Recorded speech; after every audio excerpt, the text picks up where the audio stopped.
Hi, my name is Dorothy Millhofer. I'm the dementia educator for the town of Auburn. And I'm going to be speaking to you in 4 sessions on building a dementia-friendly community.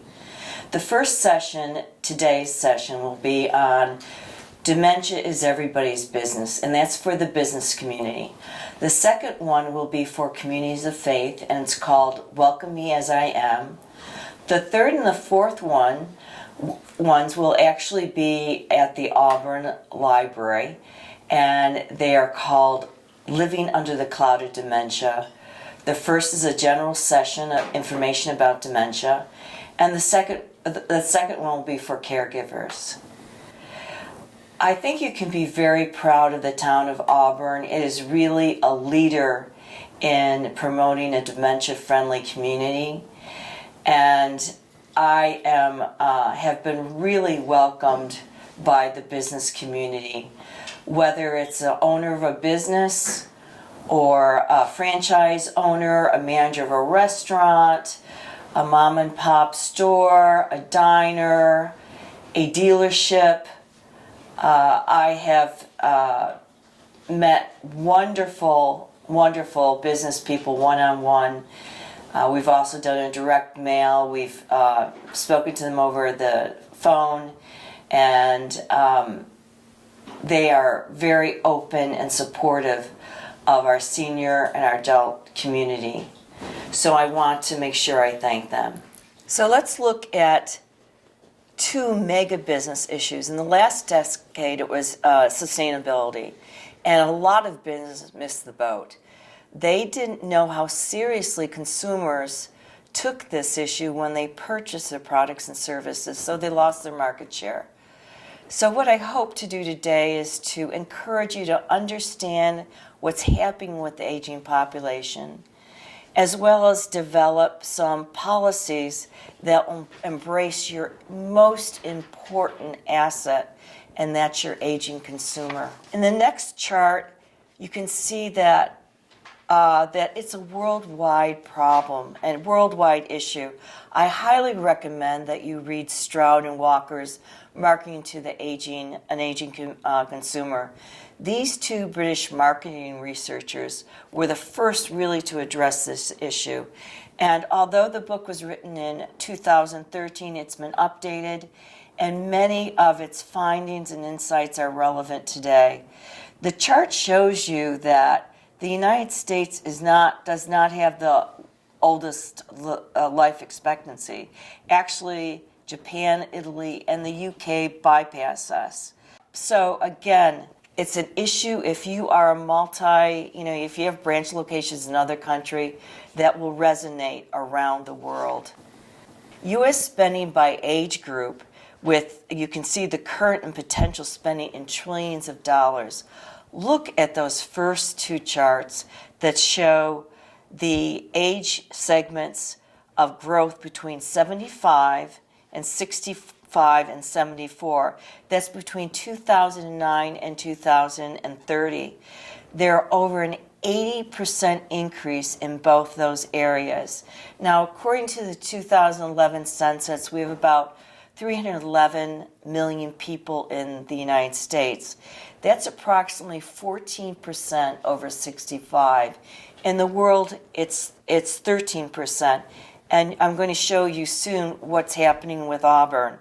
Not only do these older adults represent 1/3 of the e-book readers, if you can believe it, e-book readers in the United States, but they're the largest buyer of luxury cars. So the mature consumer, 55 plus, will count in the next 2 decades for 2/3 of all consumption. That's 2/3 of all consumption. That's unbelievable.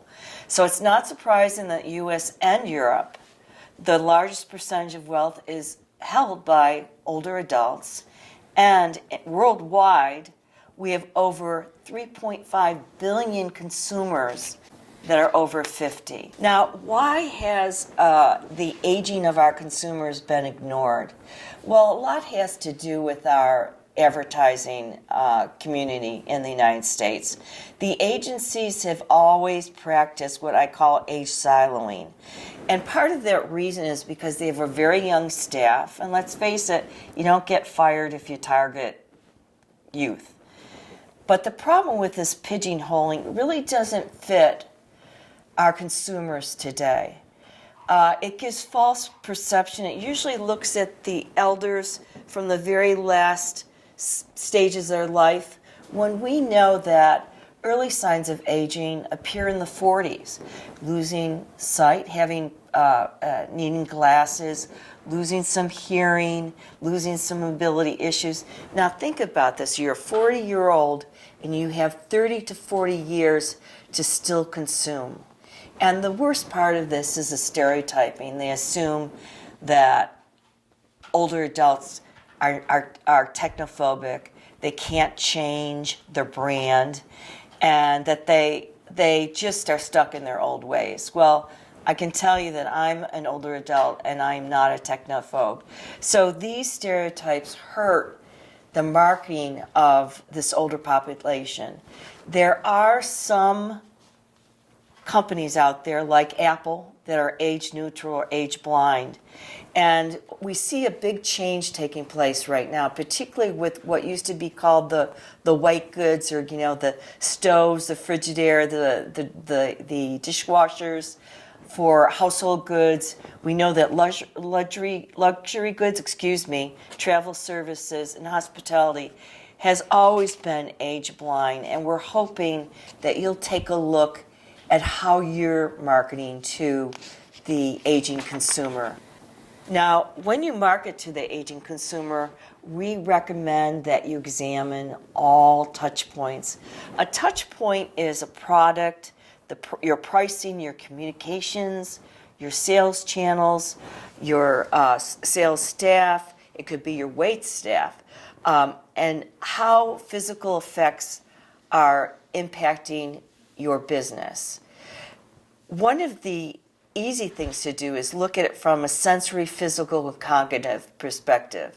Now, from a sensory perspective, we're looking at eyesight, hearing, touch, smell, taste. Well, this is going to impact a person's ability to read your packaging, to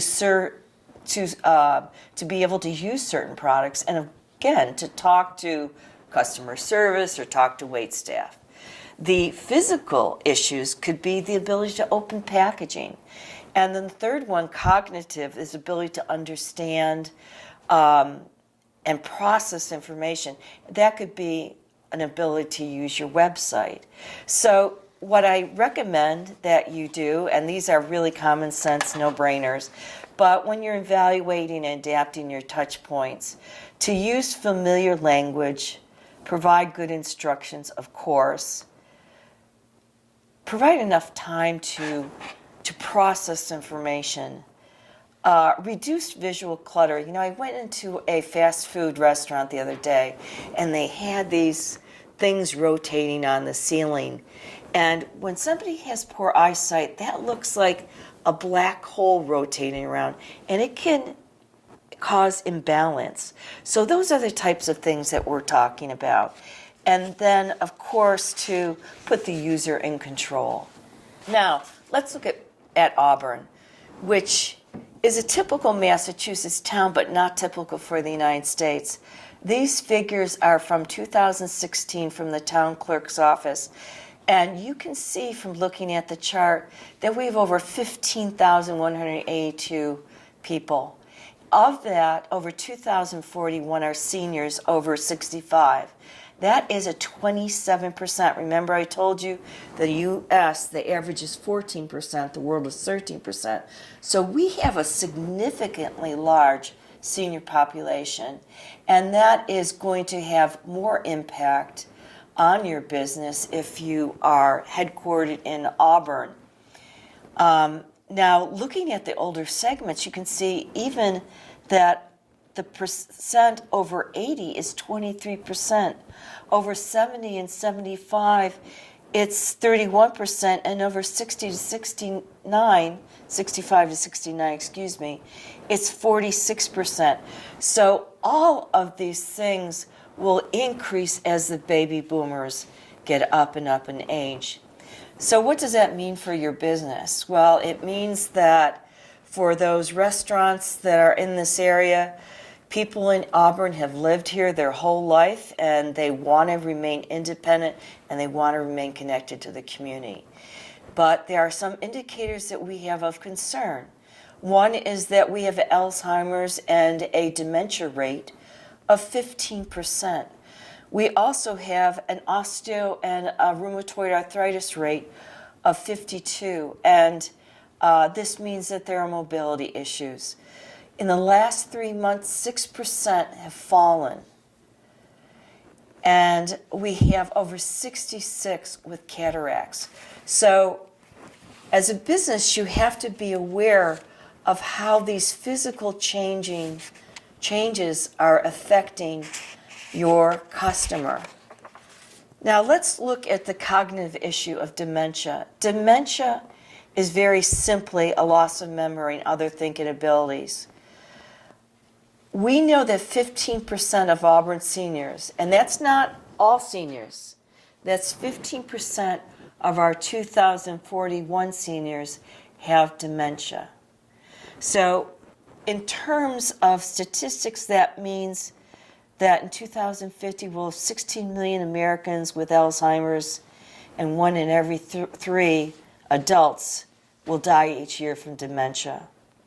Now, what I'm really concerned about being a dementia educator in Auburn is that when people have dementia, they lose their confidence. There was a study done in 2016 by the Alzheimer's Association, and the seniors said that they lost their confidence in going out. What does that mean for you as a business? They're not shopping, they're not banking, they're not getting their hair done, they're not fixing their car.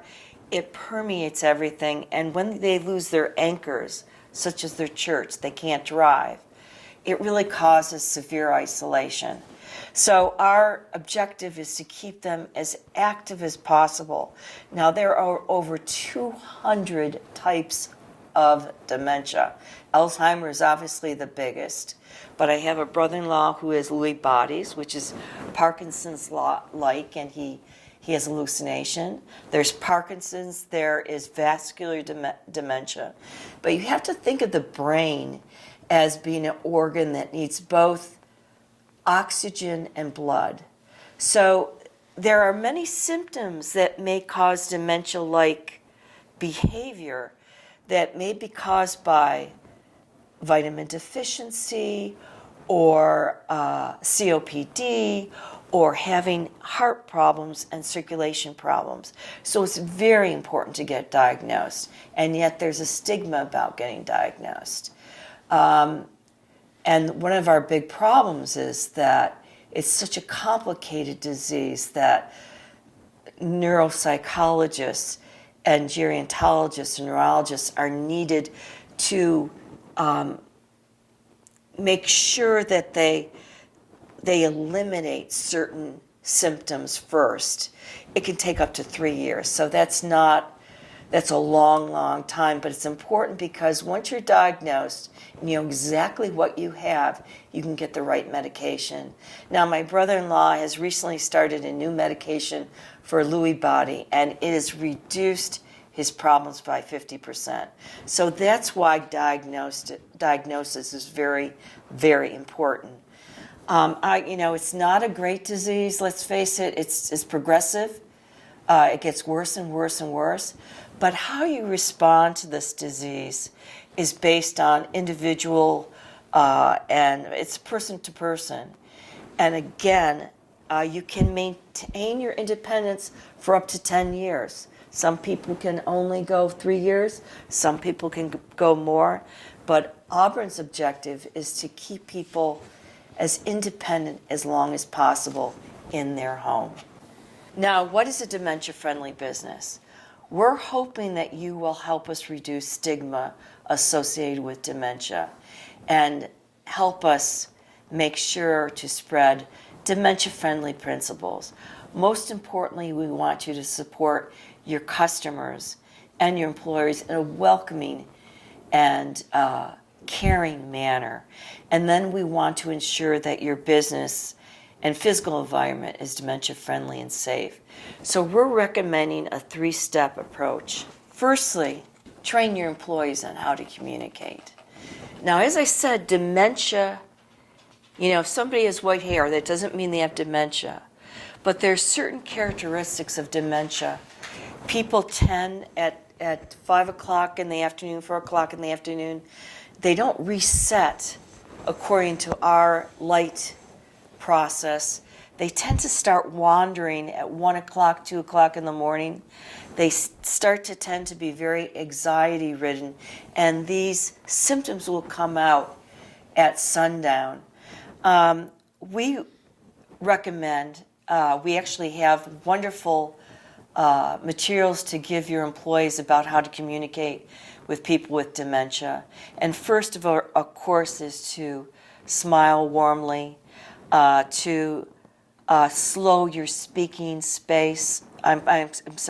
Slow your speaking pace, and allow time for that person to process information. Keep communication simple, one question at a time. And if you see that somebody is getting anxious, the first thing to do is to look for a caregiver, that it might be in the store or the restaurant or whatever location you're in. Look for that caregiver and ask them if their caregiver is with them. If not, ask if you can call somebody that can help them. And of course, I want you to know that as I speak, our Auburn policemen, our fire department, EMS, are all being trained to recognize dementia. And we have wonderful outreach by the Auburn Senior Center. So we have many people to help you. Some of the big issues that you might experience is forgetting to pay. When I was at the Rotary breakfast in the Auburn High School, a gentleman walked up to me and said, "Oh my God, last week I'm having problems remembering things. Last week I was at 99s and I walked out and forgot to pay, and I put the check in my breast pocket." Well, I came back the next day to pay. And this is not at all unusual. There are a lot of money problems associated with Alzheimer's. I was behind somebody in a grocery store the other day, and they were paying for a $3 bag of spinach, and they couldn't figure out what denominations to give the cashier to pay for the spinach. Of course, people behind me were getting very, very anxious, and I helped her figure out what she should give the cashier, as well as counted out her change for her. So you're going to find that you may even have to help them with credit card transactions. Also, forgetting things, for example, leaving their packages behind, or forgetting where they put their keys and coming back into the store, that type of thing. And then making choices. It's very important if you have a menu, and most of the restaurants, I'm very pleased to say, in Auburn are doing this, that you have visual cues like pictures of favorite dishes that they can point to. If you have a very extensive menu, you're going to find that they will turn to their husband or wife, or turn to their son or daughter and ask them to make a choice. And if they're in a store choosing clothing, you can help them by giving them one or two possibilities, not showing them everything that's available. The same thing if they're in a drugstore and they want an aspirin, ask them if they have a sensitive stomach, and just showing them the ibuprofen that's available. The less choices, the better for somebody with dementia. And then again, we talked about the issue of handling money. But remember to treat people with dignity, respect, and please don't argue. That's the worst thing that you can do. Be present with them in the moment. The next thing is to look at your physical space. And I talked about this a little bit in the fast food places, but make sure, and again, I think our stores in Auburn are wonderful about this, clearly marked entrances, enough space for them to park in disability parking. And one thing I'm finding is a trend that I'm very happy about, and that is like many of the places are having family bathrooms now. And that is a less offensive way for somebody that needs help to take care of their needs in a non-embarrassing way. Also, I'm finding that many of the stores, instead of having the heavy baskets or the big carts, have smaller carts, or they have the electronic carts for them to shop with. I know I use one all the time in Walmart because my artificial knees can't take walking in cement. And they're wonderful. They have back and forward, and that's it.